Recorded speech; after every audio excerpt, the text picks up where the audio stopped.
Oui, peut-être dire un mot sur la dynamique de la société. Il y a beaucoup de... je vais quand même répondre à deux choses, mais rapidement, très rapidement. Il y avait un élément que vous avez suggéré dans votre intervention, c'était les nouvelles générations dans l'armée. D'accord ? Effectivement, je le pense sincèrement que la réalité démographique qu'on connaît aujourd'hui dans le mouvement populaire, dans le Hirak, il y a eu des jeunes femmes, des jeunes hommes, une nouvelle génération qui a de nouveaux désirs, une nouvelle façon de concevoir l'Algérie, avec de nouvelles aspirations. Certainement, ça traverse d'une façon équivalente l'administration et toutes les administrations et toutes les institutions de l'État, y compris l'armée. C'est une évidence.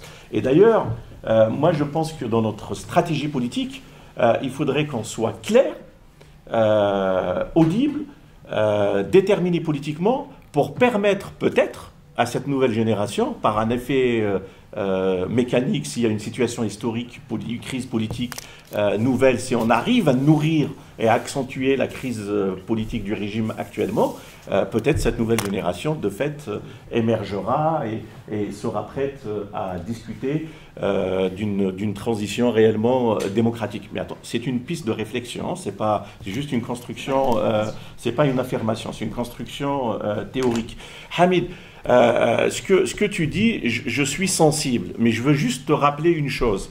Et j'aurais voulu être d'accord avec toi, parce que l'Algérie est un grand pays, avec des réalités culturelles diverses. L'État central, c'est décidément pas ce qu'il faut pour ce pays. Mais je reste convaincu que la régionalisation, la décentralisation, le fédéralisme, l'organisation des institutions, c'est une conséquence d'un État démocratique, d'une organisation démocratique du pouvoir. On ne commence pas, c'est-à-dire, au fait, on irait vers ce que tu dis si jamais aujourd'hui, demain, et je ne le souhaite vraiment pas, il y a un effondrement de l'État. Et peut-être qu'une autre Algérie renaîtra des régions. Mais nous, on ne le souhaite pas du tout. On a envie de construire une nouvelle république à partir de là. Et si on arrive à fonder une république démocratique, libre, demain, on pensera le fédéralisme et la régionalisation. Parce que de fait, c'est inévitable pour ce pays. Voilà, je pense que j'ai... Oui, je veux dire, rien n'interdit qu'on parle de régionalisation au sein de la... Je vous ai Pardon, pas oublié. excusez-moi. Je vous ai pas oublié. Allez-y, allez-y. Moi, je pense qu'il faut mettre notre énergie aujourd'hui, notre intelligence collective, en fonction des réalités, du rapport de force en ce moment. Juste aujourd'hui, il y a des millions de gens qui sont dans les rues. Donc, on est en train de défoncer des portes ouvertes sur des évidences. On sait que le projet du régime, les élections, c'est bidon. Personne n'y croit. Eux-mêmes, ils n'y croient pas. On l'a assez dit. Pourquoi on perd notre temps à dire mais c'est des évidences, le peuple est au courant de tout ça, c'est pas la peine. Par contre, le truc politique, c'est ce qui nous fait peur et qui nous mobilise en même temps, c'est quoi la transition, comment faire la transition. Et le rapport de force, en ce moment, ce n'est pas l'armée qui fixe le rythme, ce n'est pas l'armée qui nous courons pas derrière l'armée, c'est l'armée qui court derrière le peuple. Le cinéma qu'ils ont fait avec Bouteflika, au bout d'un mois, il est parti. Depuis, ils ont voulu faire les élections, le 4, ça n'a pas marché.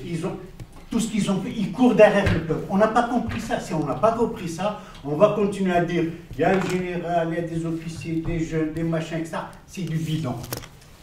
Notre intelligence, mettons-la, comment faire en fonction des expériences de l'Algérie, comment le pouvoir s'est installé depuis 1962, les expériences d'ailleurs, de Chine ou de RSF ou de la France, etc. On peut toujours. Mais en ce moment, j'étais en Algérie l'été, c'est le problème, comment on va sortir le pays de la merde, parce que eux, ils ne peuvent plus, ils ne peuvent pas. La preuve, ils ont fait quelque chose d'une stupidité politique, c'est de fermer la capitale au peuple. Ça s'est jamais vu. Ça veut dire que c'est une faiblesse politique. Donc, moi, ce que je dis, je n'ai pas la solution. Moi, ce que je sais, qu'il faut effectivement, malheureusement, le camarade l'a dit, les partis politiques que nous aurions aimé avoir, ils sont out pour X raisons que je n'ai pas besoin de définir ici. Donc, le peuple, il est à la fort et il est tout seul. Donc, construisons cette force-là. Moi, mon intelligence, je ne sais pas, j'ai pas mais je sais que si le peuple reste uni, et il est uni, puisqu'aujourd'hui il y a des millions de gens qui sont dans les rues, ça veut dire qu'il y a une force. Et donc la peur, elle n'est pas de mon côté, elle est de l'autre côté. On peut faire de la pédagogie. J'étais sensible à la question, le peuple il a peur, l'économie ne va pas, les étrangers vont nous envahir, etc. Il faut répondre pédagogiquement à ces interrogations. Par contre, les gens, parce que la lutte idéologique, ils font peur au peuple. Derrière cette peuple qui? Il y a des gens sincères qui ont peur parce qu'ils n'ont pas envie que le pays tombe, s'écrase. Mais il y a des gens qui utilisent la peur parce qu'ils ont des intérêts politiques et économiques qu'on aille aux élections. Donc c'est ces problèmes-là qu'il faut utiliser. Bon voilà, je m'arrête là, mais je veux qu'on sorte d'ici avec une idée au moins, tiens, de comment on va faire cette putain de transition. Voilà. J'espère qu'on sortira avec un peu plus d'une idée. J'espère. Allez, une bien. Avec une seule, c'est déjà pas mal. Allez-y, vous vouliez intervenir tout à l'heure. Ben, je ne sais pas si on peut avancer, mais en tous les cas, quand vous dites il ne représente rien, je pense qu'il faut nuancer les choses. Hein. Il y a un pouvoir qui a une base sociale. Oui. Il a une base sociale aujourd'hui. Sinon, il ne serait pas là, d'ailleurs. Sinon, il ne serait pas là. Il a une base sociale. Il a une base sociale. Il joue sur cette... 90% de la population qui compte. Il joue sur cette base... C'est ça le rapport de force. Voilà. Justement, c'est ce que je disais au départ. Il faut que le mouvement s'amplifie, continue, s'organise, et manifeste encore plus, de manière plus forte pour que le rapport de force puisse évoluer, au moins évoluer. Hein. Sinon, on ne peut pas, même si on a les meilleures ingénieries aujourd'hui de sortie, ça ne marchera pas. Parce que là, on voit bien qu'il y a un rapport de force. Moi, j'avais pensé en termes d'hypothèse qu'on va peut-être être... j'avais déjà pensé que ça allait être long et dur, avec des allers-retours. Qu'on ne sort pas comme ça d'un système autoritaire en quelques jours, quelques mois ou quelques semaines. Hein. C'est des années, avec des allers-retours, et que une hypothèse possible, j'en parlais tout à l'heure, c'est l'hypothèse vénézuélienne, c'est-à-dire que le mouvement va endurer, va s'enquister avec des problèmes sociaux, économiques, des grèves, des manifestations, etc. Un délitement total de la société, et à Dieu ne plaise, peut-être une fragmentation de la société, voire autre chose, hein, la disparition de l'État-nation, ou de ce qui constitue aujourd'hui l'État-nation. Il y a l'hypothèse qu'on pouvait formuler qui est, certains disent Gaïd Saleh fait tout ça, etc., pour pouvoir dire, ben, vous voyez, ils ne veulent pas à l'étranger, au monde, ils ne veulent pas aller vers des élections, et ben, nous, on va prendre le pouvoir pendant 2 ans, et quand ils seront d'accord pour aller aux élections, on leur donnera, et on reviendra à ça. C'est une hypothèse césariste, siciste, je ne sais pas comment, qui va... donc il ne faut pas dire que les choses, c'est sur base d'idées comme ça, c'est sur des pressions, sur des luttes. Tout à l'heure, je ne sais plus qui a dit l'aventure, je crois que c'est vous, l'aventure continue. C'est les luttes continues. Les luttes continuent, les luttes doivent s'incruster et changer le rapport de force. Alors, pour revenir à l'analyse sur la constituante, je pense que monsieur est parti, mais au sein de la constituante, ce débat sur la régionalisation peut avoir lieu. C'est un des points qui pourraient avoir lieu et sur lequel il pourrait avoir un consensus, hein, puisque au sein du Hirak, les choses se disent et se débattent de ce point de vue-là. Alors moi, ce que je voudrais revenir à une analyse plutôt de fond. Cette histoire, vous parlez de l'armée, effectivement, l'armée, la composition sociologique de l'armée représente la population de manière générale. Et justement, le haut commandement, je le disais tout à l'heure, est une affaire de génération. Voilà, c'est ça, c'est la fin, j'ai écrit, c'est la fin d'une génération. C'est la fin des générations du mouvement plébéien. Je crois qu'il faut remettre ça dans perspective historique, Harbi l'a très bien fait, ses travaux extrêmement bien faits, de montrer qu'au fond, cette crise, elle est une crise qui vient du mouvement national. L'armée a pris le pouvoir dans le mouvement national, l'armée des frontières, l'armée en 62, l'armée a toujours été là. C'est elle qui a dirigé depuis 62 jusqu'à Bouteflika. Il disait, je ne veux pas être un quart, 3 quarts président, il a été même pas un quart président. Hein. En fait, c'est l'armée qui est toujours là, et tout ça est arrivé au bout. C'est une phase historique qui arrive au bout. Moi, je dis, c'est l'acmé du despotisme plébéien. C'est l'acmé du despotisme plébéien. Au fond, cette catégorie, cette classe, j'allais dire, qui dirige ce haut commandement, il en est issu, avec les mêmes capitaux culturels, les mêmes idées, le même niveau intellectuel. Et ils sont presque, aujourd'hui, vous voyez, en mettant Bourga en prison, mettant Ibn Hadid, ils sont presque dans le débat des années de Maquis. C'est-à-dire, au fond, où les choses se passaient entre eux sur des bases de règlement de compte. Je dirais que même avec Gaïd Salah, on est en train d'aller vers, j'allais dire, un despotisme tribal, même. Voilà. On est vraiment d'aller vers quelque chose qui reprend... Dans les formes ? Dans des formes, oui. Dans des formes, d'accord. Dans les formes, puisque on retrouve une espèce de critères de région qui fonctionnent derrière. Et aujourd'hui, avec ces étiquetages, ces stigmates, dire le mouvement il est plutôt kabyle, etc. C'est la France qui est derrière. On l'entend ça, non? On l'entend, en essayant de fracturer les choses. Et puis avec la mise en avant d'un certain nombre de catégories d'élite, avec Pardon? Pourquoi tribal? Pardon? Pourquoi tribal? Pourquoi tribal? Parce que ça se reconstruit sur des bases ethniques, sur des bases régionales. Je ne vais pas donner des exemples. J'allais dire régional, ethnique, oui, presque.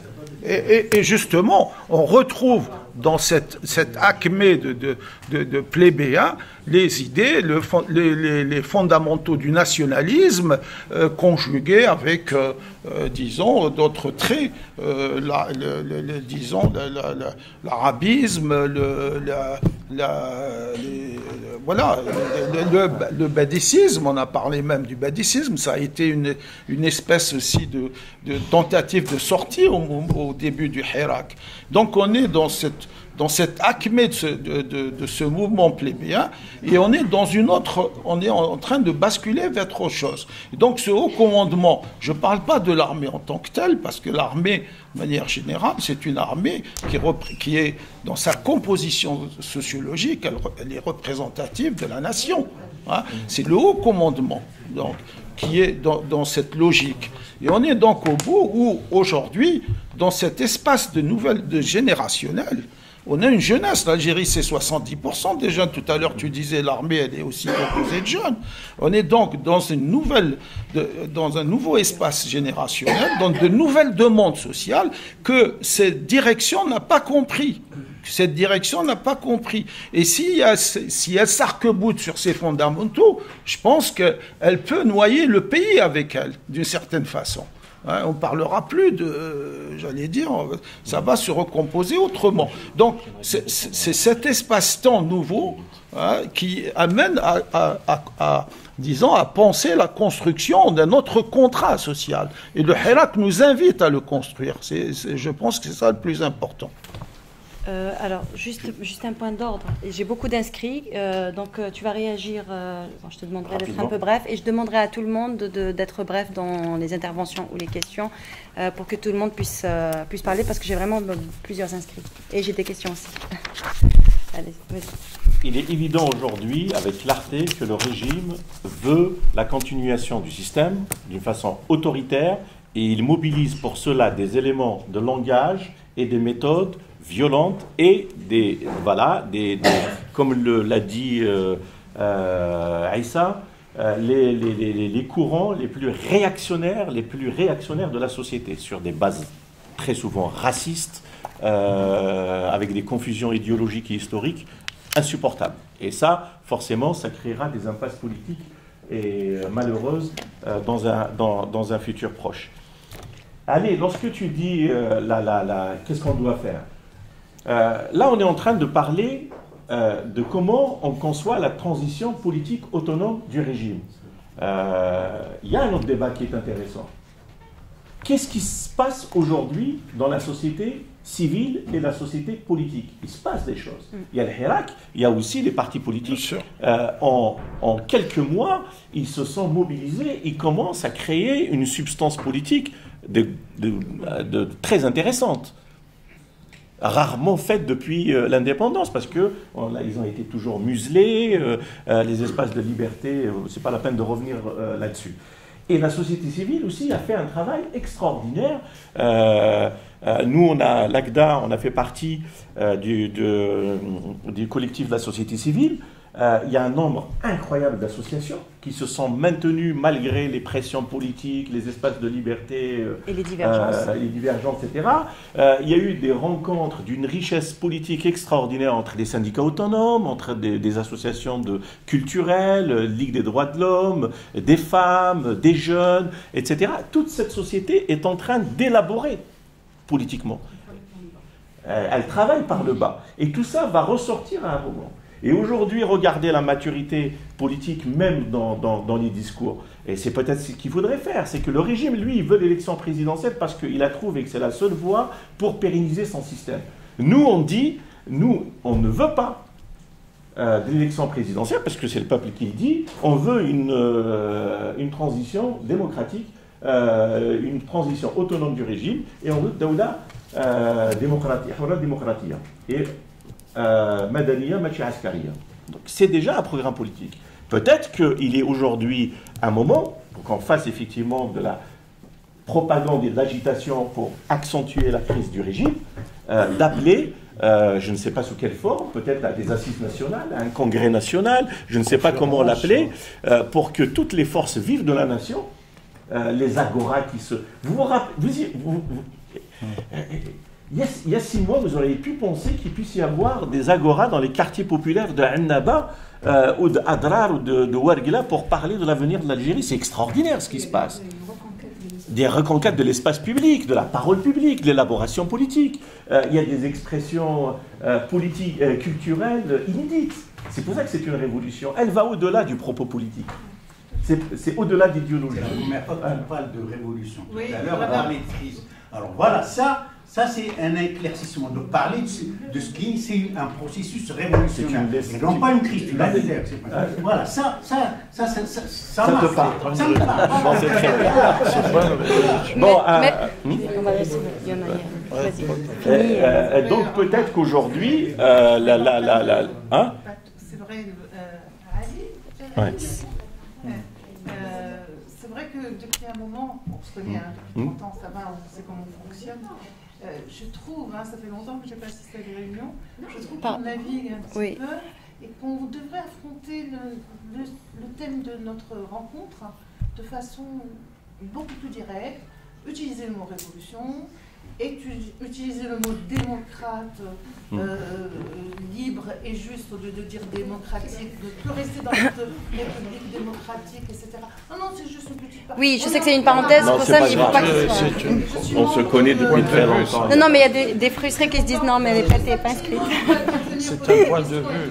C'est juste pour qu'on soit un petit peu centré sur le débat et parler de chaque... Moi, la toute petite question, là, je poserai Florian. Que peut faire la diaspora pour ce mouvement? On y répondra un peu plus tard. Vous mettez ça et on y répondra un peu plus tard. Majid Benchir voulait intervenir. Merci. Je pense que monsieur... Je m'excuse, je ne connais pas votre nom, je dois aller. Allez, oui. Avec ces mots, moi peut-être que je peux le dire avec d'autres mots, mais peu importe les mots, mais son idée me paraît tout à fait juste pour la circonstance. Pour moi, nous sommes là parce que le peuple s'est soulevé. Et nous avons décidé de l'appuyer, de lutter avec lui. Et donc de nous intégrer dans ce soulèvement. Dès lors, il faut nous y intégrer compte tenu de chacune des étapes que nous allons traverser. La première chose, c'est que le peuple dit qu'il faut que ce système dégage. Et nous avons accepté ça. Donc c'est ça que nous soutenons. C'est la revendication principale. À mon avis, dès le premier vendredi, il y avait aussi des systèmes dégagés, et pas seulement à la fin du 5e mandat. Mais la fin du 5e mandat, le rejet du 5e mandat, c'était aussi une remise en cause du système. Donc, quand on dit « Ah non, le premier vendredi, c'est juste le 5e mandat », la remise en cause du 5e mandat, tel que se posait le problème, était déjà une remise en cause du système. Bref, quoi qu'il en soit, depuis, les choses sont claires. Le peuple veut la fin de ce système. Nous avons décidé de lutter avec lui, ou pour certains, de lutter en son sein. Donc, nous sommes en combat. Cela n'interdit pas de faire des analyses théoriques. Moi, personnellement, j'adore les problèmes théoriques dans ce que je fais sur le plan professionnel. Mais sans s'interdire d'étudier les problèmes théoriques, il faut se mettre en phase avec le peuple. C'est la boussole, notre boussole. Si on veut effectivement apporter une contribution à cette lutte pour ou contre le système, on verra ensuite contre le système, quel type d'autres systèmes on va mettre. Si on veut donc être en phase avec cette volonté du peuple de lutter, de dégager ce système, nous devons considérer les revendications de la population comme notre boussole. Ce n'est pas nous qui, en quelque sorte, éclairons le peuple. C'est le peuple qui nous éclaire. Moi, je suis juriste, je suis professeur de droit. L'analyse juridique par le peuple de la Constitution et du système politique est supérieure. Pourtant, j'ai écrit un livre sur le système politique algérien. Est supérieure en clarté, en détermination, à la mienne. Alors, si elle est supérieure à la mienne, elle est encore bien plus supérieure à celle de mes collègues qui n'ont rien fait dans ce domaine. Il faut le dire clairement. Les partis politiques ont été... Nous luttons contre le système. Nous savons de quoi il est constitué. Il est constitué du choix de toutes les institutions politiques par le commandement militaire. On dit donc le commandement militaire a mis le système politique sous son emprise. Le système politique est sous l'emprise du commandement militaire, depuis toujours. Même si, bien sûr, il y a eu des évolutions. Mais peu importe les évolutions, on en a écrit des choses sur les évolutions du système politique algérien. Mais l'heure, là, maintenant, c'est le combat contre le système politique à la lumière des revendications de la boussole, à la lumière des revendications populaires. Comme le peuple veut que le système dégage, nous devons absolument voir quelles sont les principales caractéristiques, les principaux mécanismes qui font le système. Et c'est donc contre ça qu'il faut lutter. Le commandement militaire a mis sous son emprise le système politique. Il faut que cesse l'emprise du commandement militaire sur ça. Est-ce que le commandement militaire est fort? Est-ce qu'il est régionaliste? Je m'en fous. Il faut que cesse l'emprise du commandement militaire sur le système politique. Est-ce que ça est intelligent? Je m'en fous. Il a le commandement militaire. Moi, je dis, avec le peuple, il faut que cesse l'emprise du commandement militaire. Comme c'est le commandement militaire qui a le pouvoir, il faut bien qu'un jour, nous discutons, c'est-à-dire les gens qui sortiront du soulèvement, les gens en qui le soulèvement populaire a confiance, ils vont en discuter avec ceux qui détiennent le pouvoir. C'est avec eux qu'on va discuter un jour. Pour l'instant, je dis à mes camarades d'Alger, il ne faut pas donner d'accord de principe, ni sur le dialogue, ni sur la commission électorale. Il n'y a pas d'accord de principe. Pour commencer à réfléchir à de possibles accords de principe avec le commandement militaire, avec le système tel qu'il est, il faut que le système, c'est-à-dire il faut que le commandement militaire énonce sa volonté politique d'en finir avec ça. Il ne le fait pas, il fait exactement le contraire. Et donc, du coup, je dis à mes camarades qui ont donné des accords de principe ici et là, je suis content qu'ils soient revenus sur ces accords de principe, il n'y a pas lieu de donner d'accord de principe à quoi que ce soit. Il faut dire, on veut une constitution. Même si moi, comme vous savez, je suis prêt à faire des compromis à titre personnel sur telle ou telle étape en vue de construire un nouveau système. Mais pour l'instant, on n'a même pas commencé à négocier. C'est comme si le FLN de la Libération disait « Bon, c'est vrai, on peut penser à l'autonomie interne », autrement dit, de reculer sur l'indépendance avant même d'aller à Évian. C'est-à-dire, on perd à l'avance. Il ne faut rien lâcher maintenant, parce que le pouvoir réprime. Le pouvoir arrête des gens. Le pouvoir veut fermer des villes. Il durcit la situation, parce qu'il se dit « Je vais affaiblir le Hirak, tout en déclarant que je l'accompagne. Je vais le décapiter. » Il croit qu'il décapite, parce qu'il arrête 2, 3, 4, 5, 10 personnes, il croit qu'il est. Donc, il montre ses muscles. Il ne faut donc, pour l'instant, rien lui céder. La seule chose, c'est de renforcer encore la mobilisation. La question principale aujourd'hui, ce n'est pas la Constitution, c'est la mobilisation. Alors, sur la mobilisation, si je peux me permettre de dire encore quelque chose, c'est la question principale. Est-ce qu'il faut l'ancienne Madeleine? Est-ce qu'il faut faire des grèves générales? Est-ce qu'il faut occuper les rues pacifiquement? Je ne sais pas. Je n'interdis rien au mouvement populaire, puisque je suis juste derrière lui. Je ne lui interdis rien. Ils disent intelligemment les choses. Et donc, je ne vais pas lui dire « Ah non, non, c'est difficile. » Je ne sais pas. Parce que peut-être qu'un jour, les circonstances vont nous amener à ça, ou à pire. Je ne sais pas. La volonté du peuple, c'est d'en finir avec la soumission. Donc, on continue sur cette lutte sans faiblir.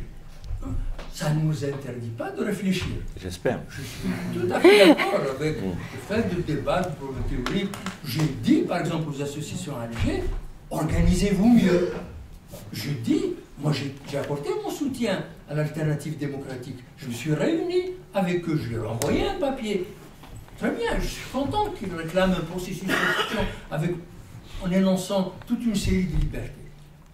Je ne m'interdis pas ça. Mais en même temps, je leur ai dit, attention, là, désormais, vous avez un poids sur la tête. Vous avez dit que vous épousez les revendications du peuple. Vous ne pouvez plus reculer. Vous n'allez pas commencer à vous diviser, parce qu'il y a des divisions au sein des partis politiques. Mais ceci étant, je leur ai dit aussi, vous ne représentez pas grand-chose en termes de représentativité de la population. C'est bien ces positions. J'appuie, je suis avec vous. Mais votre représentativité est très faible. Il y a peut-être des moyens d'y remédier, mais il va falloir qu'ils fassent éclater les structures qui les ont conduits à cette marginalisation. Il va falloir qu'ils affaiblissent le commandement militaire. Et dans le commandement militaire, il va falloir qu'ils affaiblissent quoi? Il va falloir qu'ils affaiblissent le DRS. Parce qu'il faut bien voir que tant qu'on ne démantèle pas le DRS, il n'y aura aucune transition démocratique. C'est pourquoi la transition démocratique est absolument nécessaire. Non pas comme ça, comme une transition démocratique, mais parce qu'il faut démanteler toute une série de mécanismes qui ont fait le système autoritaire. En premier lieu, le DRS. En premier lieu, le commandement militaire qui désigne les chefs de l'État. Et pour pouvoir le faire reculer, il y a encore beaucoup, malheureusement, mais c'est comme ça. Enfin, malheureusement, c'est pas si malheureux que ça. Moi, dès le début, j'étais pour une longue lutte du peuple, parce que c'est pendant cette lutte-là qu'on commence à discuter des problèmes, qu'on commence à dire qu'est-ce que c'est une transition démocratique, qu'est-ce que c'est des élections libres, ah, il faut démanteler le DRS. Qui disait avant il faut démanteler le DRS? Peut-être l'avis des intervenants. Donc, voilà. Oui, alors peut-être l'avis. Il y a tellement de choses. Peut-être l'avis des intervenants sur le fait, est-ce que la constituante, c'est le moment d'en parler pour moi, les intervenants? Je dis plus que jamais, c'est le moment d'en parler, parce que ça se construit comme alternative à ce que propose le système, le pouvoir. Et voilà, il faut aller dans ce sens. Là, je serais d'accord avec toi, mais il y a quand même quelque chose qui est important dans cette affaire. Tu sembles un peu désincarner ce mouvement social. D'une certaine façon, il y a des acteurs. Même l'armée, tu l'as dit, le haut commandement, etc. Il y a des acteurs. Ces acteurs sont caractérisés. Et moi, je crois qu'il y a des dimensions, c'est multidimensionnel. Et je pense que Je pense qu'il y a des dimensions psychologiques aussi, des choses. Psychologiques. Et ce rapport de force se construit avec ces acteurs, dans l'interrelation, dans l'interaction. Quand tu parles de... Alors, de l'autre côté, le mouvement social, moi, je veux dire, on est avec le mouvement social, mais il ne faut pas fétichiser le mouvement social. Il ne faut pas en faire quelque chose de... Il y a une chose dont je suis sûr. Que ce soit un dialogue. Si j'avais rêvé... Oui, non, mais c'est une réponse, c'est une réponse. Je vous demanderai d'être rapide, s'il vous plaît. Alors, le soulèvement populaire s'est construit de cette façon. Si je l'avais rêvé, j'aurais peut-être construit autrement. S'il s'est construit de cette façon, c'est pour des raisons qui tiennent à la nature du système politique et à la politique des gouvernants depuis 50 ans. Il a asséché toute possibilité de représentativité des partis. Absolument, absolument. Vous ne représentez pas grand-chose, ce n'est pas une critique. Et à la culture politique de la société aussi. Quand je dis ça. Bien. Mais le système, le soulèvement populaire s'est fait de cette manière. Tenter de lui plaquer une organisation, c'est porter préjudice à ce soulèvement.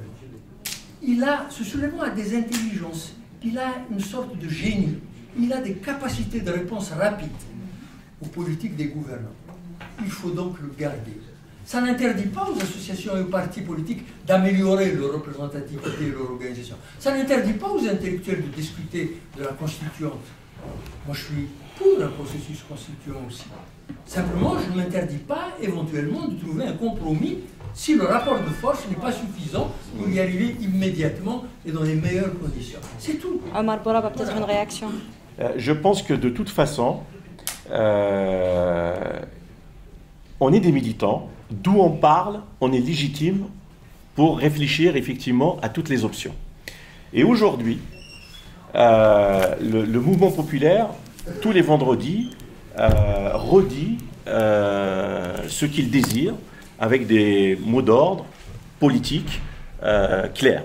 Le mouvement étudiant, le mardi, tous les vendredis, il y a quand même des slogans politiques. Ils ne sortent pas seulement dans la rue, ils disent des choses très politiques. Moi, je pense que c'est comme ça qu'on a eu un petit peu cette discussion déjà dans les débats de l'ACDA il y a quelques mois.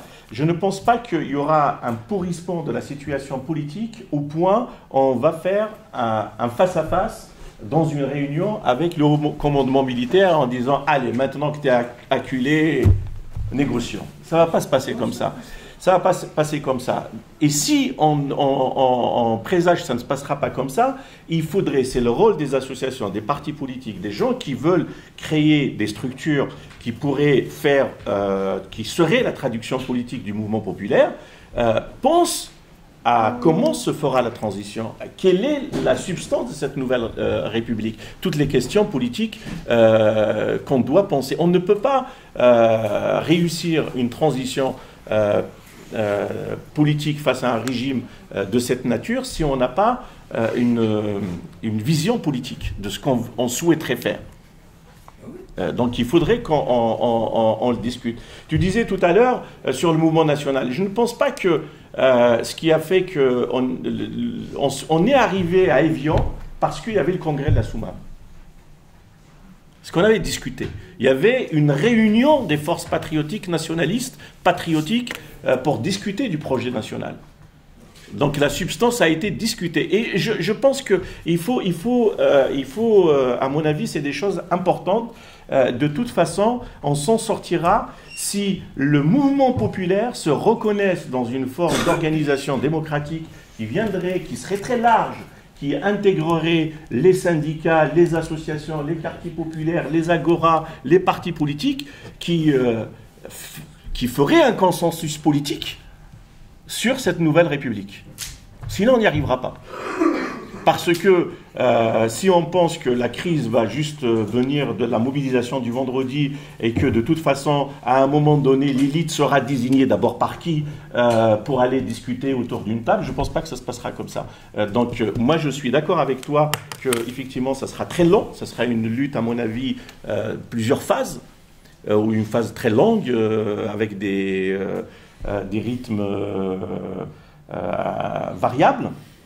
Mais je pense qu'il faut absolument penser aujourd'hui en termes d'organisation politique à rendre populaire cette idée de construire une assise nationale, un congrès national, je ne sais pas, je n'ai pas de formule définitive, pour que toutes les forces patriotiques, politiques, la société civile, syndicale se réunissent, les comités de quartier, les agoras, pour discuter de l'avenir de la transition et de l'avenir démocratique. Monsieur, vous vouliez intervenir. D'abord, bonsoir, messieurs, dames. Merci d'avoir organisé la réunion et pour moi, c'est une fierté et un honneur d'être parmi vous. Donc, je voudrais juste répondre aux différentes interventions, mais aussi à votre présentation. Je voudrais, pardon, juste essayer d'être bref pour que tout le monde puisse prendre la parole, c'est tout. Donc, vous avez parlé, monsieur, tout à l'heure, que les principes, les lois, entre guillemets, les règles établies durant une constituante du peuple sont, entre guillemets, sacrées ou le deviennent. Et elles donnent en plus un repère à suivre sur lequel le peuple peut se retrouver au fil du temps. Donc, comme s'il y avait un chemin pour le peuple. Donc, pourquoi elle est sacrée? Donc, moi, je pose une question. Je me permets de dire que c'est parce qu'elle est légitime. Et pourquoi elle est légitime? Parce qu'elle est vraie, elle est juste. Et pourquoi elle est vraie, elle est juste? Parce qu'elle est authentique. Et les démocratiques, voilà. Et donc la constituante, pour moi, c'est le fait de se constituer autour d'un même cœur. Et donc ça, c'était pour le premier point. Le deuxième point, monsieur, vous avez parlé qu'en fait, le combat, c'est comme s'il repartait en arrière à décembre 1960, si je ne me trompe pas, c'est ce que vous avez dit. Et on retrouve ce mouvement de décembre 1960. Pourquoi? Quel est le dénominateur commun? Donc ça, c'est des questions à se poser. Et moi, je vous dis de regarder dans le cœur des Algériens et de se dire pourquoi la France est encore autant dans le cœur des Algériens.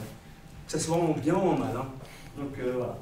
Et donc j'ai entendu que la constituante ou autre processus de transition pour la démocratie, c'était un risque pour fracturer la société.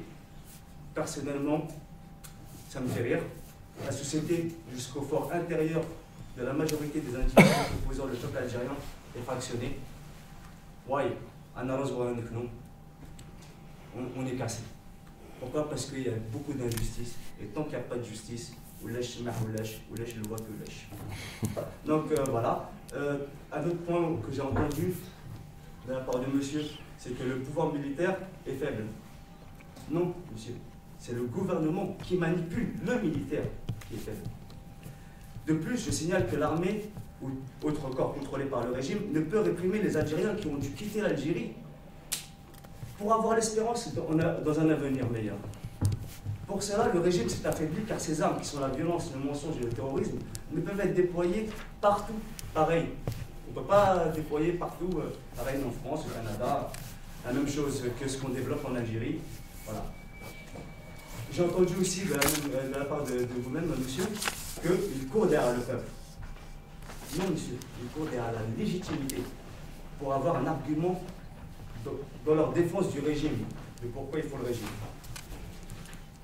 Donc, pour finir, moi j'ai l'espérance que cette assemblée ici présente, pour montrer l'exemple, trouve le moyen de se constituer en groupe d'Algériens pour une Algérie libre, indépendante et démocratique, et que nos voix soient un support pour exprimer ce que les attentions sur la volonté de la Constituante exigent et appliquent sur ce groupe ici présent. Merci d'avoir écouté. Merci à vous. Merci. Oui, on termine normalement à 21h45, c'est ça. On doit rendre la salle à 21h45. Je vous demanderai d'être bref. Des questions, s'il vous plaît, ça serait mieux.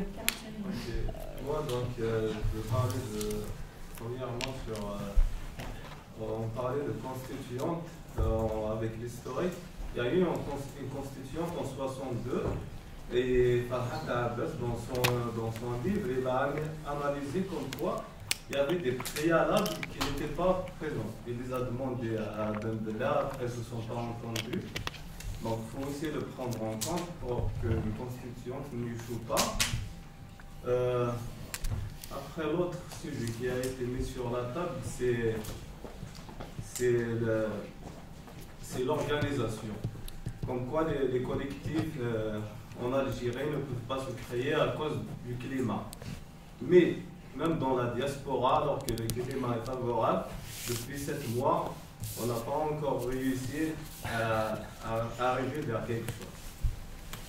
Donc c'est ça. Après, pour la question du commandement militaire, donc, en écoutant l'enregistrement audio qui a fuité, on peut voir que le chef d'état-major, dans les régions, il fait de la propagande. Donc, que ce soit autour de lui ou bien pour faire croire à une version. Je pense que même le régime n'est pas en train de vendre une fausse démocratie, mais un vrai régime autoritaire, paternaliste et tout ça, qui peut-être qui plaît à certains gens qui sont dans les institutions ou dans le peuple. Donc pour la diaspora aussi, je pense que faudrait, puisqu'on est dans un processus révolutionnaire, il faudrait peut-être, ici en France, si on arrive à convaincre 1 million, par exemple, réunir de l'argent pour faire du lobbying et acheter des pages dans les journaux et tout ça pour défendre la cause. Très bien, merci. Après, c'est monsieur, c'est vous. Alors, la déclaration que vous avez faite, moi, ça m'a beaucoup plu parce que je suis juriste de formation. Je me dis, il faut une constituante, il faut un cadre juridique. Mais ce cadre juridique, comme toute règle juridique, il ne sort pas, il ne tombe pas du ciel. Tout à fait. Il y a des considérations, des circonstances sociologiques, historiques, politiques, qui font qu'à un certain moment sorte un modèle ou une règle. Aujourd'hui, moi je pense qu'il y a une opportunité. Est-ce qu'on pourrait produire un 2 pages, j'en discutais tout à l'heure avec Anna et puis avec Kaïda, quelque chose qui exprime notre volonté, mais on ne va pas écrire un ouvrage, hein, mais un communiqué, une tribune, avec des signatures pour dire nous soutenons le mouvement et voilà comment nous voyons les choses en termes de soutien, pas en termes de solution. On n'est pas donneur de leçons, il faut être humble parce que c'est... Merci. Ahmed, c'est à toi. Je voudrais d'abord revenir à ce processus, moi je l'appelle un processus révolutionnaire. Et si c'est une révolution, alors c'est une révolution d'un genre qu'on n'a pas connu dans l'histoire. C'est très bien aussi. Peut-être, oui. Bon, alors moi je garde le terme processus révolutionnaire. Je crois que, en plus de sa détermination, de sa durée et de son pacifisme, je crois que l'élément positif qui me paraît être peut-être le plus important de tous, et qui constitue le nœud du problème en réalité, c'est le dévoilement du pouvoir. Le roi élu, c'est-à-dire que le processus révolutionnaire a montré qu'en fait, le véritable pouvoir, c'est le pouvoir des militaires. Et la caricature de Gaïd Saleh, c'est vraiment une caricature. Parce qu'en fait, jusque-là, on le sait, le pouvoir militaire a toujours été là, on met des façades civiles et on... Donc depuis, alors pour ceux qui le savent ou ne le savent pas, bien avant l'indépendance, hein, la question de l'armée se posait déjà. Donc, ce dévoilement me paraît être très important. Et quelle que soit maintenant la façon dont les choses vont évoluer, quelle que soit la chose, il faut résoudre cette question du pouvoir militaire. Est-ce que le Hirak, est-ce que le processus révolutionnaire peut le résoudre de façon violente? Impossible. Et de toute façon, il est pacifique. Donc pas violente. Alors comment? Comment, alors pour dire les choses crûment, comment faire rentrer les militaires dans leur caserne? Je pense que si d'autres hommes politiques l'ont dit depuis le début, depuis l'indépendance, des militants se sont échinés à revendiquer effectivement à ce que le pouvoir militaire revienne aux casernes. Bon, il y a aujourd'hui, me semble-t-il, dans l'histoire de l'Algérie, une opportunité unique. Une opportunité unique, effectivement, que le pouvoir militaire soit confiné dans ses prérogatives constitutionnelles. Comment le faire? Donc pas de façon violente, on ne peut pas. Même le rapport de force qu'on a aujourd'hui, il est insuffisant. Donc il faut faire, donc je suggère une discussion plutôt de type politique, à savoir de quelle façon amener l'armée à se délester de son pouvoir. Est-ce qu'elle ne le fera pas de façon brutale et radicale du jour au lendemain? Ça, il ne faut pas se faire diluer. Donc il y a nécessité à ce que, effectivement, tous ceux qui font de la politique aujourd'hui, en Algérie et ici, de réfléchir à une sorte de transition pour que l'armée, effectivement, parce que c'est là que ça se passe. Ensuite, on discutera, effectivement, donc la transition, quel que soit avec constitution ou pas, bref, si on ne résout pas ce problème-là, quelqu'un a dit tout à l'heure qu'il faut développer le rapport de force. Oui, le rapport de force, c'est vrai, c'est très important. Mais en plus de rapport de force, c'est un élément essentiel, c'est d'arriver à effectivement faire comprendre à ces militaires qu'il est de leur intérêt en tant que militaire et pour l'institution qu'elle puisse à un moment donné commencer à rentrer dans ces casernes. Parce qu'il n'y a pas d'autre solution que ça. Mais cette solution-là, il faut l'avoir dans le temps. Ça ne se fera pas du jour au lendemain. Voilà un peu ma contribution à ce débat. Toufer, tu voulais intervenir? Non. Très rapidement, s'il te plaît. C'est toujours un éternel débat de militants, la part, disons, d'action et de réflexion. Oui. Cette contradiction, il a toujours existé. Tout à fait. Bon, parce que je suis militant. Il faut les deux. À ces discussions-là. Et j'arrive toujours à cette synthèse, elle vaut ce qu'elle vaut, que la discussion est un élément du rapport de force. Bien sûr. Pour faire ça, bien sûr. pour faire vite. Hein. Mais c'est vrai qu'elle se pose d'une façon différente. À savoir le lien entre la réflexion et l'action. Nous sommes dans un pays, on peut penser ce qu'on veut, le système d'éducation, aussi lamentable soit-il, a changé le niveau du pays comme on l'a connu avant l'indépendance et après l'indépendance. Donc le rapport de l'idée à l'action a changé aussi. Voilà. Ça c'est très important. Cette liaison absolument nécessaire que rapport de force, elle se, me semble-t-il, elle se pose de façon différente.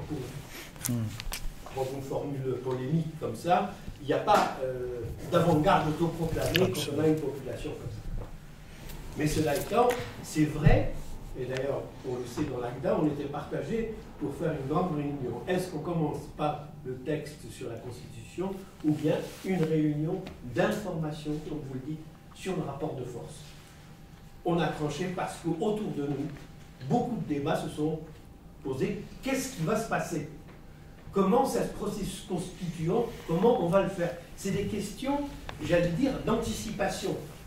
Ils n'ont pas de traduction pratique dans le rapport de force, apparemment à court terme. Mais c'est important. Mais c'est vrai, je reprendrai là, ça donne une idée de la suite, c'est qu'effectivement, manque, notamment ici, chez nos amis, les amis de l'Algérie, je parle des Français, mais aussi de l'immigration maghrébine, y compris parmi nous, soutien. Et effectivement, on ne sait pas exactement quel est le rapport de force à l'heure actuelle. Et moi, je trouve qu'on a à exploiter le travail fait par des camarades dans les divers collectifs, qui est un travail absolument fantastique, et je pèse mes mots.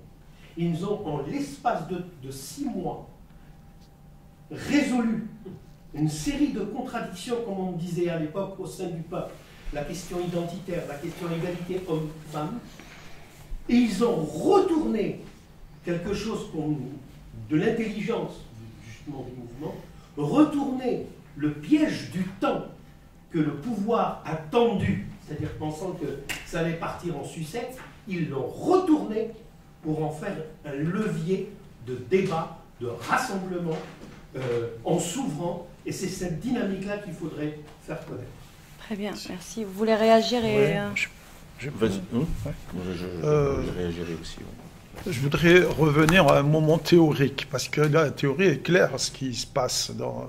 Et puis, par comparatisme aussi, à ce qui s'est passé ailleurs, parce qu'il ne faut pas rester dans le rapport algéro-algérien, parce qu'il y a des choses qui sont passées dans le monde, qu'on prenne l'Amérique latine, etc., du point de vue de ces transitions. Alors, du point de vue des mouvements sociaux, de manière générale, dans l'histoire des mouvements sociaux, il y a deux grandes directions. Il y a la direction où les mouvements, je ne sais plus qui parlait, comment il doit être représenté, le moment de l'organisation. C'est-à-dire qu'un moment arrive dans le mouvement social où apparaissent des coordinations, des élites, etc., dans ces mouvements sociaux à travers le monde. Et d'un point de vue d'approche théorique, l'organisation peut être une fossilisation du mouvement social, voire une bureaucratisation, un dévoiement du mouvement social. Il va le faire entrer dans des fragmentations encore plus fortes. Ça, c'est une histoire des mouvements sociaux, et ça a été analysé comme ça. D'ailleurs, au mouvement Gilets jaunes, on peut voir quand ils ont commencé à vouloir faire de la politique, etc.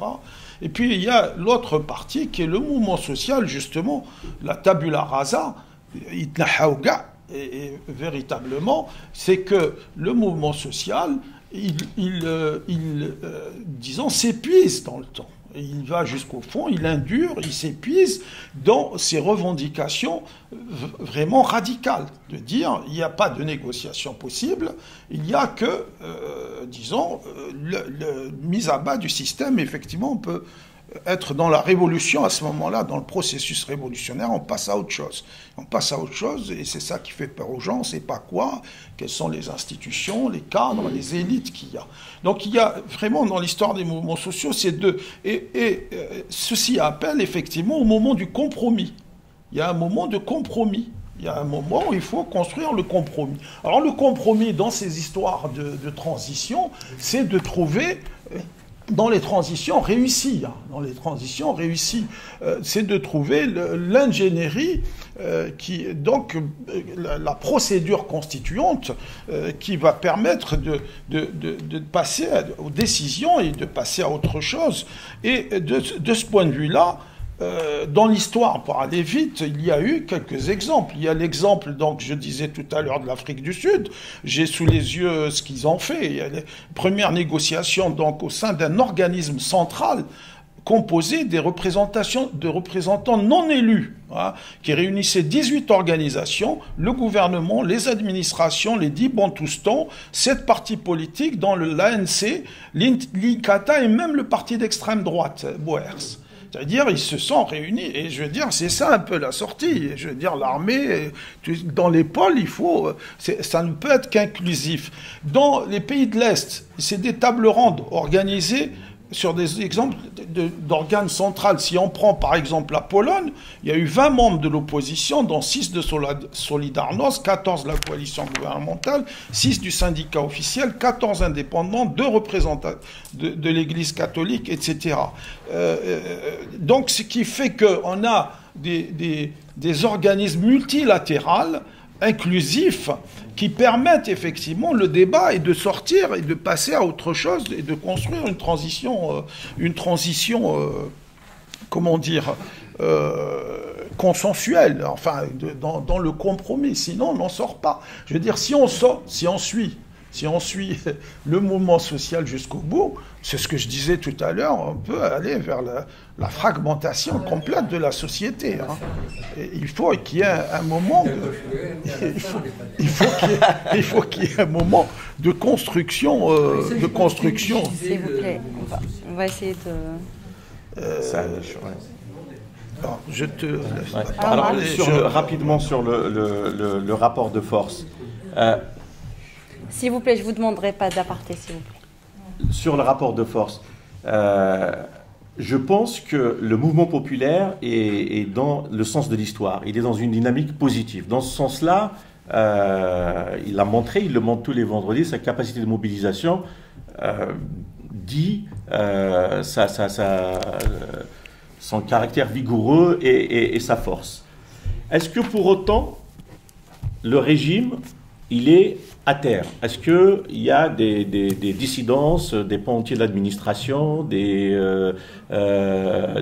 non. de toute façon, depuis le début du mouvement populaire, il n'y a pas une administration qui s'est mise en grève d'une façon nationale, il n'y a pas des démissions collectives de fonctionnaires, etc., etc. À part, bien sûr, l'armée à son fonctionnement, peut-être qu'il y a des choses qu'on ne sait pas. Donc voilà. Aujourd'hui, c'est la réalité. Est-ce que le régime, aujourd'hui, peut reprendre l'initiative? Franchement, les deux possibilités sont ouvertes. Pourquoi? Elles sont ouvertes parce qu'il est en train d'user des ficelles qui peuvent effectivement pousser le mouvement populaire vers une impasse violente. Je disais tout à l'heure, il est en train d'arrêter, de réprimer, de kidnapper, de violenter la loi, d'empêcher les gens de circuler, de rentrer dans la capitale, de mobiliser les idéologues les plus réactionnaires de la scène politique sur des bases ethniques, racistes.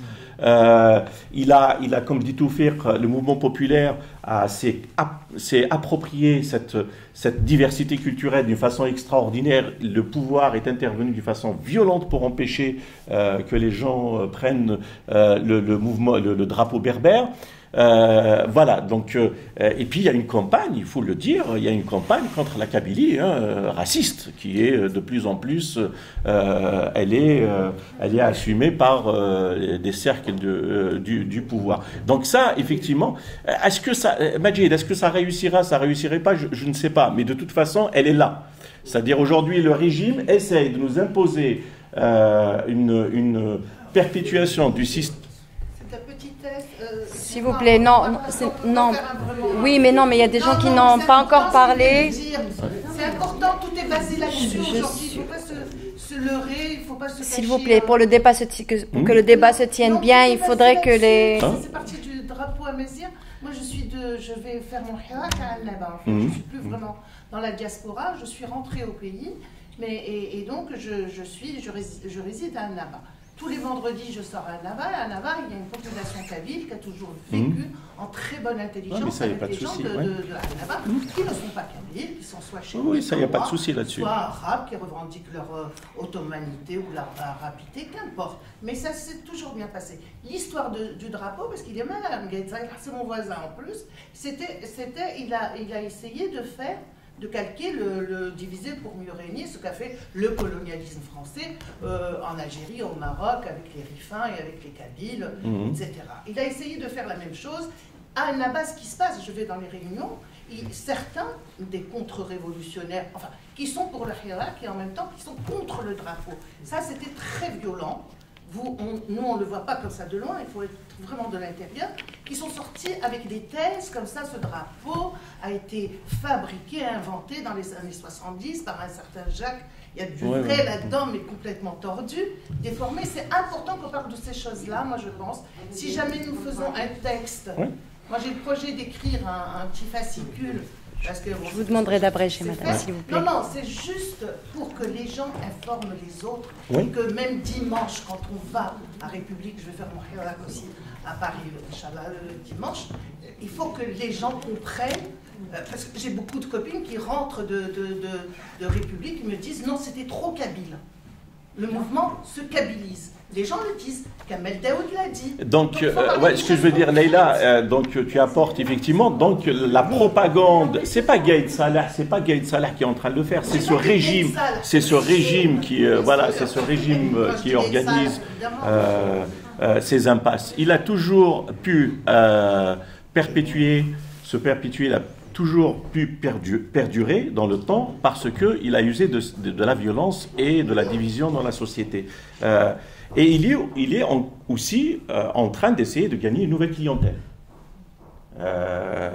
vous entendez, hein, ils ont encore quelques réserves de dollars, peut-être que ce régime a une formidable capacité de remobiliser une clientèle autour de lui. Je ne sais pas de quelle façon, mais de toute façon, c'est une possibilité. Ce que je veux seulement dire, c'est que non, il n'est pas sur la défensive. Il est en train d'essayer, il a un projet politique pour durer et perdurer. Et il a la ligne politique, il est convaincu que l'élection présidentielle, rapidement, sans une transition démocratique, c'est la ligne politique, c'est la seule issue qu'il a pour se maintenir au pouvoir. D'accord ? Et nous, je pense que le mouvement populaire est en train de dire non à l'élection présidentielle, nous sommes pour une transition démocratique, et c'est ça, et nous, on doit tout faire aujourd'hui dans cette période pour effectivement accentuer la crise du régime, d'accord ? Mais en même temps, réfléchir à la substance de cette république à venir, à construire, et à cette transition. C'est très important.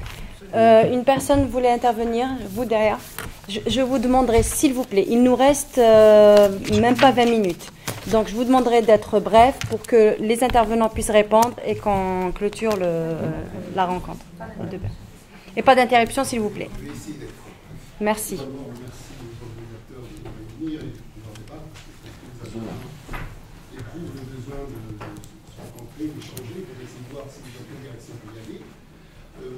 Pour revenir à la situation, je pense que effectivement le mouvement populaire est un mouvement très organisé du point de vue de son mouvement, mais je pense qu'il y a quelque chose qui manque quand même, c'est qu'est-ce qu'on peut faire, que faire pour que le mouvement puisse réussir dans sa lancée, parce que le pouvoir en place, il va faire tout ce qu'il peut pour garder le pouvoir. Et en disant l'armée, ça ne peut pas. Ils sont assis sur un trésor, ils ne vont pas le lâcher. Donc ils vont tout faire pour dévoyer, y compris les gens simples, en disant par exemple, oui, c'est des Kabyles, c'est des Chavis, etc. Ils vont utiliser tous les moyens. Donc c'est l'échange, je pense, il ne faut pas que ça soit simplement des questions de genre intellectuelles comme ça, pour que les gens participent de la séance, puisqu'on parle du dimanche. Souvent, les gens viennent, assistent, applaudissent, écoutent le discours, et chacun rentre chez soi. Donc le problème, quelquefois, il n'y a même pas les idées qui sont émises pour les discours, les gens partent avec quelque chose. Je suis étonné, il y a quelques années de ça, dans tout rassemblement, il y a toujours un coup de papier qui est distribué pour qu'il y ait au moins une trace, et par la suite, peut-être ça peut faire un effet. Et je pense que ça n'existe pas. C'est étonnant, excusez-moi, ça fait quand même comme un certain nombre d'entre vous, qu'on est aussi militants politiques. Et malheureusement, effectivement, le pouvoir a réussi à faire des airs de ce côté-là aussi. Donc le problème est là. Quel type d'organisation pouvons-nous nous donner, pluriel autant que possible, pour qu'un certain nombre d'idées puissent être véhiculées, pour que les gens, de toute façon, s'organisent sans nous, sans nous. Mais puisqu'on est aussi impliqué d'une manière ou d'une autre, sans être les chefs, mais simplement suiveurs ou être parmi les gens, émettre quelques idées. Comment on fait ici? C'est-à-dire que chacun puisse partir avec une idée qui peut être constructive, qui peut aider à ce que le mouvement ne s'épuise pas d'une part, mais qu'il ait aussi une direction dans laquelle il peut y aller, et puis bien sûr, identifier ses ennemis.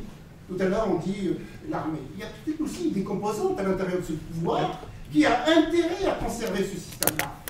Et qui, bien sûr, sous la parade, en disant nous, on va accompagner le peuple dans ce... Mais en réalité, c'est des poissons qui sont du pouvoir, qui veulent se maintenir, qui veulent simplement que ce pouvoir se prolonge, et pour qu'il se prolonge, il faut créer la division autant que possible, et que la fragmentation politique continue, il n'y a pas qu'une idée pour le faire détruire lui et construire une Algérie nouvelle. C'est ce problème-là qui se pose.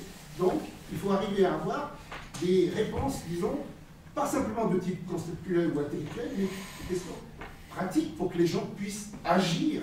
Et je pense, dans la composante migration, il y a beaucoup de gens qui n'ont pas cette possibilité de pouvoir venir dans des réunions ou de discuter parce qu'ils travaillent, parce qu'ils ont d'autres situations. Il faut qu'on puisse les aider aussi par des idées pratiques pour qu'ils puissent participer à ce mouvement. Merci. À vous, monsieur. Ça va être... j'ai voulu dire plein de choses et je vous remercie. S'il vous plaît, pas plein de choses. Ouais, merci. Il y en a un qui est mort il n'y a pas longtemps qui disait les systèmes en crise se retrouvent toujours face à une bifurcation où ils aboutissent à des régimes encore plus totalitaires que ce qu'ils étaient, où ils évoluent vers quelque chose qui est meilleur et qu'ils n'ont jamais encore connu. J'espère. Ouais. Hein, voilà. La question que je me pose en écoutant tout ça, aucune des solutions qui s'offrent à nous ne paraît une solution à court terme, malheureusement, et avec toutes les précautions que les unes et les autres prennent, les perspectives paraissent longues.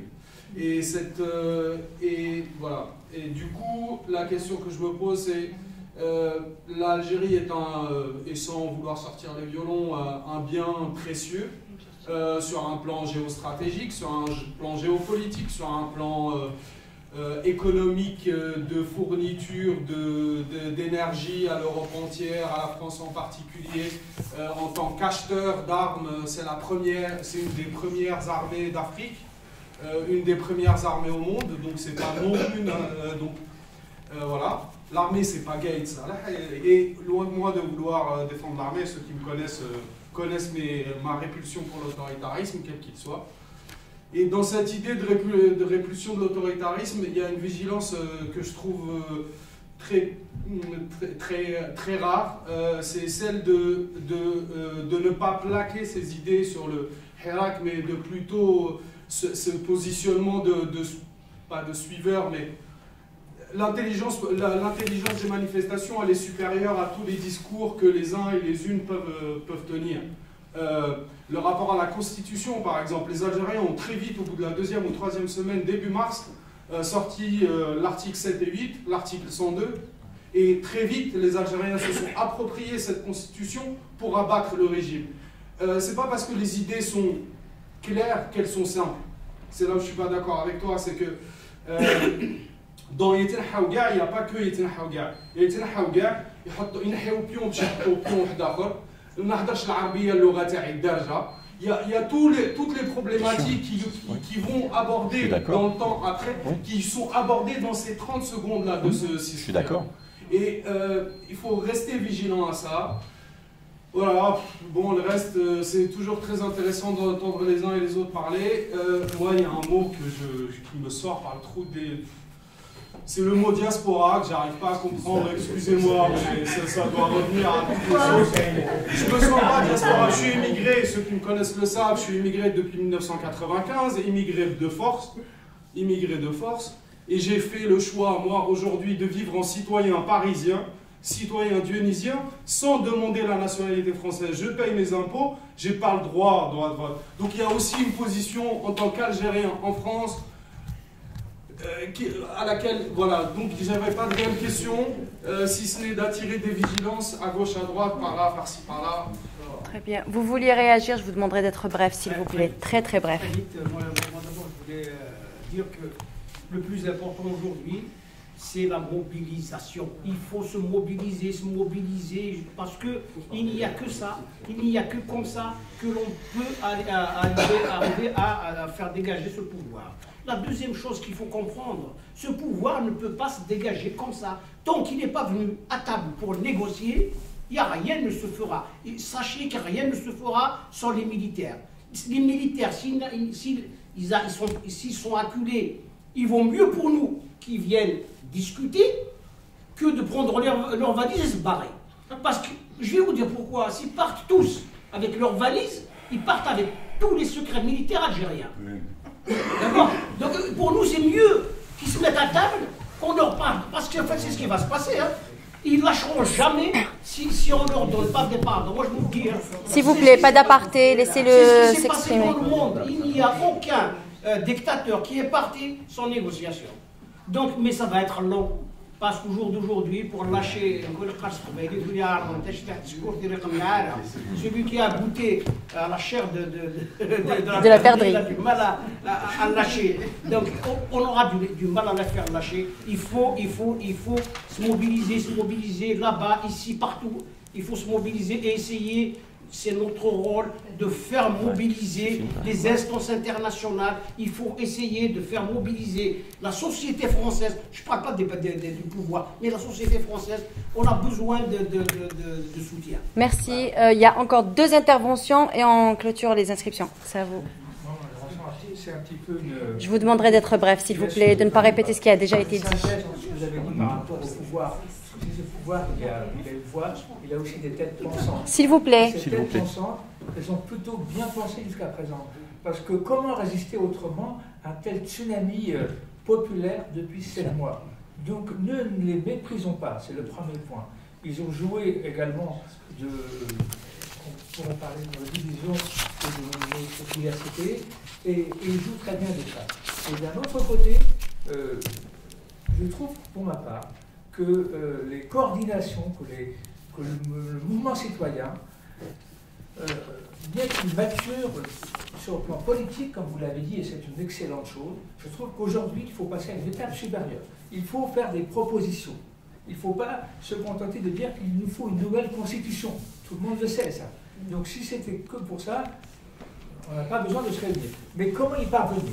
Et à ce titre-là, bon, comme vous l'avez dit également, il y a les partisans de la Constitution, les partisans de ceux qui veulent vers les élections présidentielles, et il y a des personnes, comme vous l'avez rappelé également, qui ont proposé de faire un mix des deux, c'est-à-dire de faire une présidentielle, mais avec un président que je qualifierais de bridé par des contraintes démocratiques, sur un engagement, d'aller vers une constituante dans les mois à venir, d'avoir un pouvoir limité. Hein, c'est comme ça que peut-être on arrivera à rentrer dans le concret et arriver à quelque chose. Il faut être concret aujourd'hui.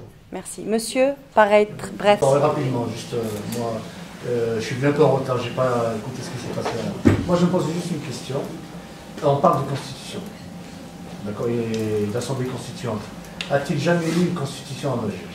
Alors, il y a un souci, c'est que la dernière fois qu'a été violée cette constitution, définitivement mise à terre, c'était le jour où le président déchu a décidé de ne pas participer aux élections présidentielles du 18 avril 2019.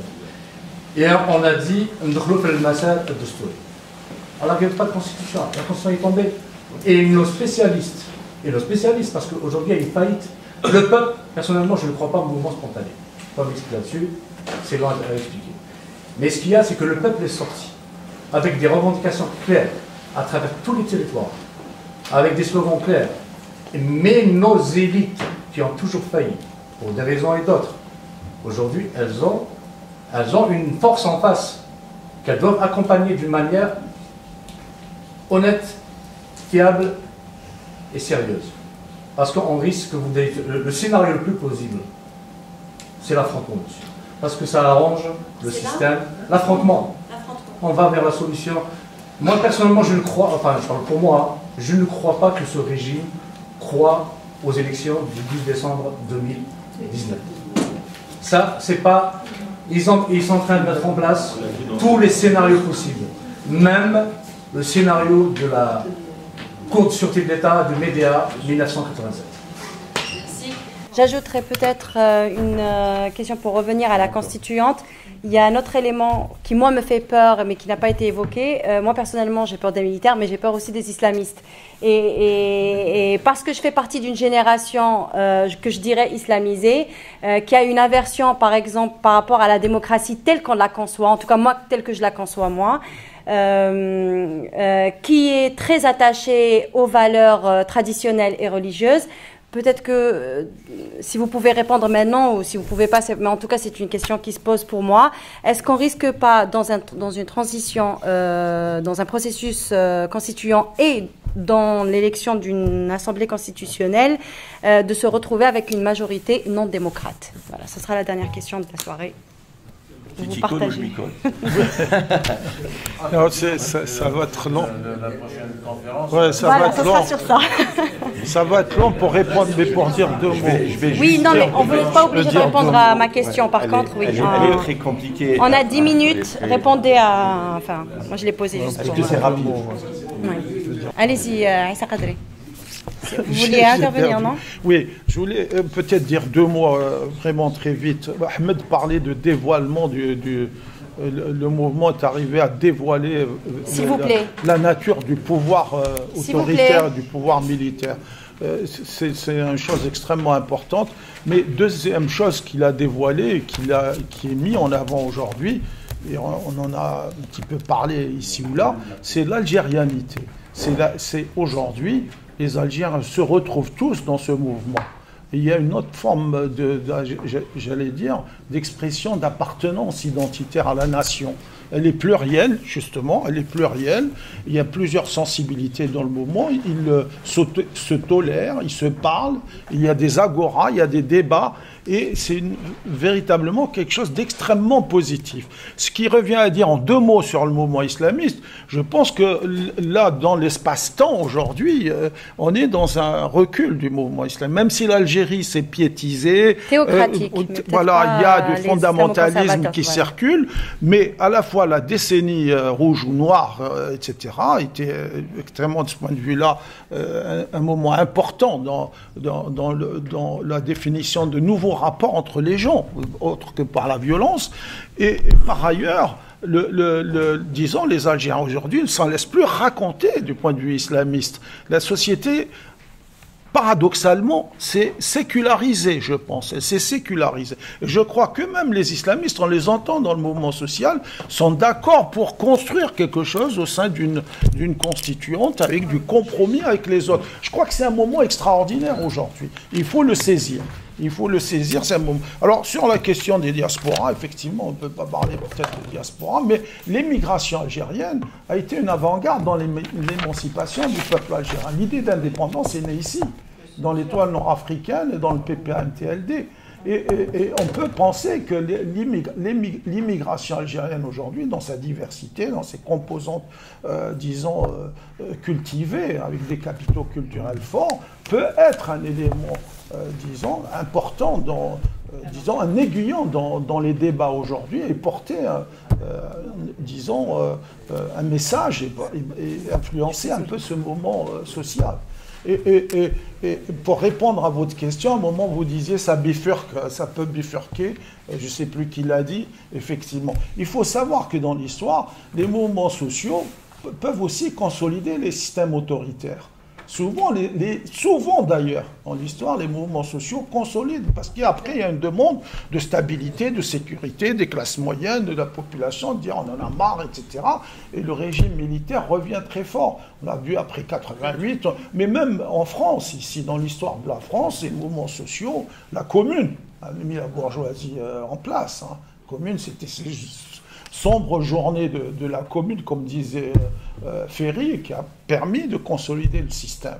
Et les choses vont dans l'histoire en va-et-vient, c'est pas linéaire. Quoi. Sur le PPA, non, s'il vous plaît. Mais parce qu'il nous reste 5 minutes, il faut qu'il intervienne, on doit rendre la salle, monsieur. Omar. Alors, je vais conclure très rapidement.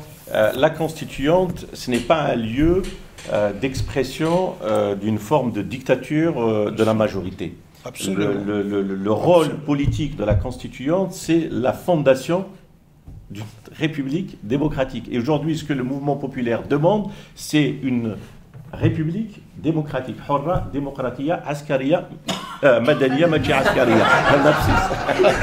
Quel lapsus. Donc, c'est ça la situation. Donc, c'est pas la dictature de la majorité. Et aussi, le mouvement populaire, par son engagement à assumer un mouvement de masse non violent, Selmiya, dès le départ, a déjà assumé la rupture avec les années de violence et les tenants absolument de la violence politique. Ça a servi à ça. Ça a servi à ça. C'est pour ça que la Selmiya, le pacifisme selwiste, c'est quelque chose de vraiment de précieux, une arme politique extraordinaire pour notre futur. Ouais. Et un mouvement, une éruption massive de la nation dans la rue après une guerre civile fratricide avec un régime aussi autoritaire qui arrive à assumer cette marche dans la diversité et dans la non-violence, c'est un acquis précieux. Donc c'est pour ça que moi je n'ai pas peur, je ne m'inquiète pas là-dessus. Après, effectivement, il y a un compromis historique à rechercher avec certaines tendances nationalistes, des conservateurs en général, etc. Mais ça sera des discussions sur l'organisation des institutions, etc. Mais je pense qu'aujourd'hui, il y a un consensus qui semble se dégager dans la société autour des valeurs démocratique, et c'est pour ça que c'est une chance extraordinaire pour notre nation. Pour l'immigration, je pense que l'immigration, effectivement, l'immigration algérienne est particulière. On a été tous arrachés. Chacun son histoire, on a tous subi un arrachement. On n'est pas venu... voilà. Hein, pour le fun. Par accident, et très souvent pour fuir aussi, pour les générations post-indépendantes, pour fuir l'impossibilité de se réaliser dans la prison qui est devenue l'Algérie à cause de ce pouvoir autoritaire. Donc c'est ça la réalité. Nous, aujourd'hui, on doit assumer à partir d'ici que ce qui est en train de se passer en Algérie, ce n'est qu'une histoire politique semblable à celle qui s'est produite, il se produit ailleurs, de libération humaine, de quête démocratique. Et on doit la relier au mouvement général de l'histoire.